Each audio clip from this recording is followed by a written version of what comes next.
Hello friends, this video series is for esophagus part 1. Question number 1 is, which of the following is false about esophagus?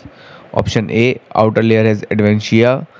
Option B, contains two different type of muscles. Option C, it is lined with a stratified squamous non-keratinized epithelium. Option D, none of the above. Answer is D. Explanation is, the esophagus is a 25 centimeter muscular tube connecting the pharynx to the stomach, composed of four layers: mucosa, submucosa, muscularis propria, and adventitia.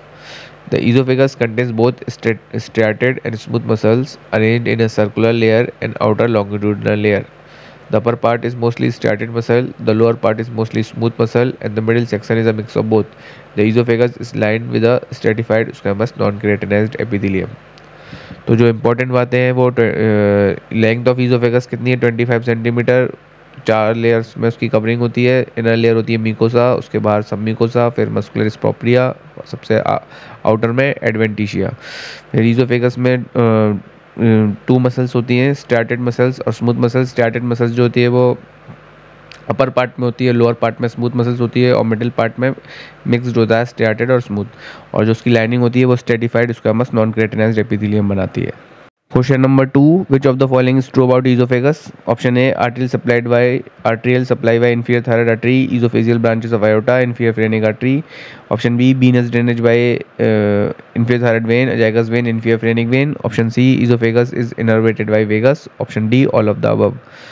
Answer is D, all of the above. The arterial supply to the esophagus is segmental with different arteries supplying each. Third, the cervical esophagus is supplied by branches of the inferior thyroid artery, the thoracic esophagus by the thoracic aorta and the bronchial arteries, and the abdominal esophagus by the branches of the left gastric artery and the inferior phrenic artery. The esophagus is drained by the esophageal veins that segmentally drain into the inferior thyroid vein, azygous and hemiazygous vein, and the left gastric vein. The esophagus is innervated by both the vagus nerve and the sympathetic nervous system.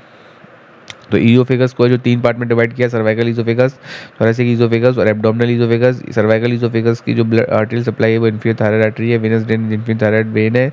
और जो thoracic oesophagus है उसकी arterial supply artery और bronchial artery से होती है।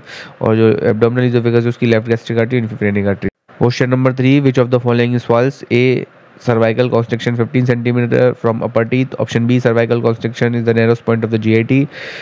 Option C, bronchoaortic constriction 25 centimeter from the upper teeth. Option D, diaphragmatic constriction 60 centimeter from the upper teeth, narrowest point of GIT. Answer is D. ईजोफेगस के जो main है वो three constrictions हैं। जो फर्स्ट कॉन्स्ट्रिक्शन होता है वो 15 सेंटीमीटर होता है फ्रॉम द इंसीजर टीथ और वो नैरोस्ट पार्ट होता है ऑफ द ईजोफेगस। सेकंड कॉन्स्ट्रिक्शन जो होता है वो 25 सेंटीमीटर होता है फ्रॉम द इंसाइजर टीथ और उस जो कॉन्स्ट्रिक्शन होता है वो क्रॉसिंग होती है उस जगह पे एओर्टिक आर्च और लेफ्ट मेन ब्रोंकस की। और थर्ड कॉन्स्ट्रिक्शन जो होता है वो डायफ्राग्मेटिक हाइटस पे होता है। डायफ्राग्मेट जब ईजोफेगस की ओपनिंग होती है डायफ्राम में, जिसको ईजोफेजियल हाइटस बोलते हैं, वो 40 सेंटीमीटर होता है। तो अपने को 15 सेंटीमीटर, 25 सेंटीमीटर और 40 सेंटीमीटर ये याद रखना है। Question number 4, which of the following is false about barium solo? Option A, ecclesia cardia word weak appearance. Option B, diffuse esophageal spasm corporus appearance. Option C, carcinoma esophagus red tail appearance. Option D, none of the above. Answer is D, none of the above. All the options are correct. Barium solo findings can reveal various structural and functional abnormalities in the upper gastrointestinal tract such as hiatal hernia, ulcers, tumors, diverticula or stricture. Functional and motility findings in the barium solo. Barium solo एक diagnostic test होता है जिसमें एक barium sulphate solo कराया जाता है patient को, जिसमें अगर कोई ईजोफेगस की एबनॉर्मेलिटी होती है तो उसकी फाइंडिंग्स हमको पता चल जाता है कि क्या उसमें एबनॉर्मेलिटी है। तो जो पहली जो एक्लेशिया कार्डिया की कंडीशन में जो उसमें अपीयरेंस होता है वो वर्ड बी का अपीयरेंस होता है। अगर डिफ्यूज ईजोफेजियल स्पाज्म की पैथोलॉजी है तो उसमें जो बेरियम सोलो की फाइंडिंग्स होती है वो कॉर्पस्कुलर अपीयरेंस मिलता है। और अगर कार्सिनोमा ईजोफेगस की पैथोलॉजी है तो जो बेरियम सोलो में फाइंडिंग मिलती है वो रेड टेल साइन मिलता है।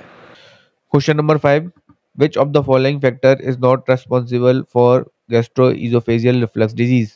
Option A, obesity. Option B, hiatal hernia. Option C, weakened lower esophageal sphincter. Option D, early gastric emptying and decreased gastric acid secretion. Answer is D. The main anatomical factor responsible for gastroesophageal reflux disease is a weakened lower esophageal sphincter, which fails to properly block stomach acid from flowing back into the esophagus. Other contributing anatomical factors including hiatal hernia, where the top of the stomach pushes the diaphragm, and obesity, which increases the intra-abdominal pressure and can promote lower esophageal sphincter dysfunction. Delayed gastric emptying allows more time for acid to build up in the stomach, increasing the volume of reflux and potential it for reaching the esophagus. तो gastroesophageal reflux disease की जो condition है उसमें जो stomach के contents होते हैं वो रिफ्लक्स होके वापस ईसोफेगस में जाते हैं। तो जो फैक्टर्स इसमें रिस्पॉन्सिबल हैं वो है ओबेसिटी, हाइटल हर्निया, ये हम आगे डिस्कस करेंगे आगे की वीडियो सीरीज में। Weekend lower oesophageal sphincter, oesophagus में दो स्फिंक्टर होते हैं, एक अपर ईसोफेजियल स्फिंक्टर और लोअर ईसोफेजियल स्फिंक्टर। तो लोअर ईसोफेजियल स्फिंक्टर अगर सही से काम नहीं करता है तो जो गैस्ट्रिक कंटेंट्स होते हैं वो रिफ्लक्स होके ईसोफेगस में जाते हैं। तो मेन पैथोलॉजी होता है लोअर ईसोफेजियल स्फिंक्टर का सही से काम नहीं करना। और early gastric emptying and decreased gastric acid secretion are not responsible for gastroesophageal reflux disease. Delayed gastric emptying and increased gastric acid secretion are responsible for gastroesophageal reflux disease.